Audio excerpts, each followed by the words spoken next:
1000 ಆದ್ರೂ ಕೇಂದ್ರ ಸರ್ಕಾರದಿಂದ ಬಂದಿದ್ಯಾ? ಒಬ್ರಿಗೂ ಬಂದಿಲ್ಲ. ಆದ್ರಿಂದ ಇವತ್ತಿನ ದಿವಸ ನಾವೆಲ್ಲರೂ ಕೂಡ ಅರ್ಥ ಮಾಡ್ಕೋಬೇಕಾಗ್ತದೆ. ಕೇಂದ್ರದಲ್ಲಿರುವಂತಹ ಬಿಜೆಪಿ ಸರ್ಕಾರ ಕೊಟ್ಟ ಮಾತಿನಂತೆ ನಡ್ಕೊಂಡಿಲ್ಲ, ಕೊಟ್ಟ ಭರವಸೆಗಳನ್ನ ಈಡೇರಿಸಿಲ್ಲ. ಅವರು ನಿರಂತರವಾದಂತಹ ಸುಳ್ಳನ್ನ ಹೇಳ್ಕೊಂಡೇ ಅವರ ಕಾಲಾವಧಿನ ಕಳೀತಾ ಇರುವಂತದ್ದು. ಜನರಿಗೆ ಒಂದು ಒಳ್ಳೆ ವಾತಾವರಣವನ್ನು ನಿರ್ಮಾಣ ಮಾಡ್ತೀವಿ ಅಂತ ಹೇಳಿದ್ರು, ಅದರಂತ ನಡ್ಕೊಂಡಿಲ್ಲ. ಆದ್ರೆ ಇವತ್ತಿನ ದಿವಸ ತಾವೆಲ್ಲರೂ ಕೂಡ ನೋಡ್ತಾ ಇದ್ದೀರಾ, ನಮ್ಮ ರಾಜ್ಯದಲ್ಲಿ ಬಿಜೆಪಿ ಪಕ್ಷ ಒಂದು ಹೋರಾಟವನ್ನ ಅವರು ಶುರು ಮಾಡಿರೋಂಥದ್ದು. ಏನಿದು ಹೋರಾಟ?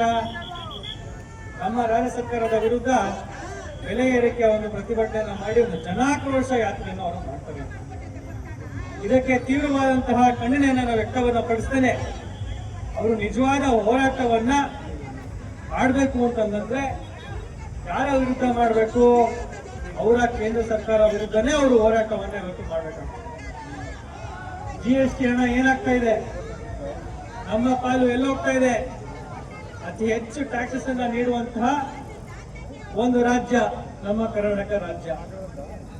ನಮಗೆ ತಕ್ಕಂತೆ ನಮಗೆ ಅನುದಾನವನ್ನು ನೀಡಬೇಕು. ಆ ಅನುದಾನ ಟ್ಯಾಕ್ಸಸ್ ಎಲ್ಲೋಗ್ತಾ ಇದೆ? ನಿರಂತರವಾಗಿ ಇದನ್ನ ನಾವು ಪ್ರಶ್ನೆಯನ್ನ ಮಾಡ್ತಾ ಇದ್ದೇವೆ.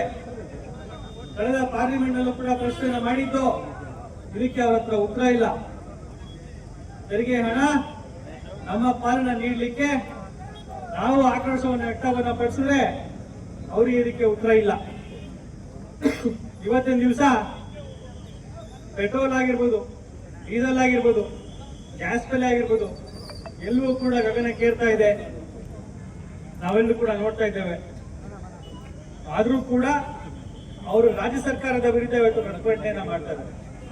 ಏನಕ್ಕೆ ಮಾಡ್ತಾ ಇದ್ದಾರೆ ಅದನ್ನ ಅವರೇ ಅರ್ಥೈಸ್ಕೊಂಡು ಇವತ್ತಿನ ದಿವಸ ಅವ್ರು ಯಾರ ವಿರುದ್ಧ ಪ್ರತಿಭಟನೆಯನ್ನ ಮಾಡಬೇಕೋ ಅವರ ವಿರುದ್ಧ ಅವರು ಪ್ರತಿಭಟನೆಯನ್ನ ಮಾಡಬೇಕಾಗ್ತದೆ. ನಾವು ಕೂಡ ಕೈ ಜೋಡಿಸ್ತೇವೆ ಅವರೊಟ್ಟಿಗೆ. ನಿಜವಾದಂತಹ ಪ್ರತಿಭಟನೆಯನ್ನ ಕೇಂದ್ರ ಸರ್ಕಾರದ ವಿರುದ್ಧ, ನರೇಂದ್ರ ಮೋದಿ ಅವರ ವಿರುದ್ಧ ಅವ್ರು ಮಾಡಿದ್ದೇ ಇದ್ದಲ್ಲಿ ನಾವು ಕೂಡ ಅವರಿಗೆ ಕೈ ಜೋಡಿಸಿ ಈ ಪ್ರತಿಭಟನೆ ನಾವು ಕೂಡ ಭಾಗಿಯಾಗ್ತೇವೆ.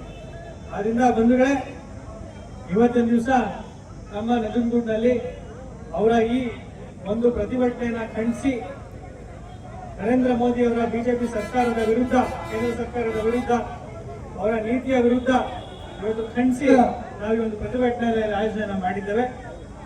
ಇವತ್ತಿನ ದಿವಸ ತಾವೆಲ್ಲರೂ ಅರ್ಥ ಮಾಡ್ಕೋಬೇಕಾಗ್ತದೆ.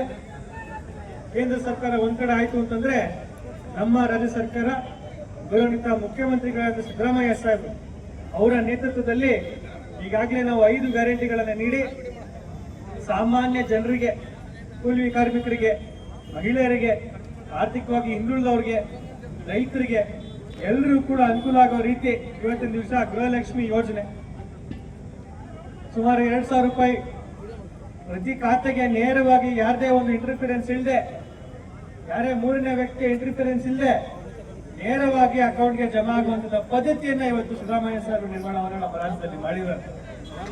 ಇದು ಕೇಂದ್ರ ಆಗಿಲ್ಲ. ಇವತ್ತಿನ ದಿವಸ ನಮ್ಮ ರಾಜ್ಯ ಸರ್ಕಾರ ಪ್ರತಿ ಖಾತೆಗೆ 2,000 ರೂಪಾಯಿ ಹಾಕ್ತಿರೋದನ್ನ ತಾವೆಲ್ಲರೂ ಕೂಡ ನೋಡ್ತಾ ಇದ್ದೀರಾ. ಅದೇ ರೀತಿ ಇವತ್ತಿನ ದಿವಸ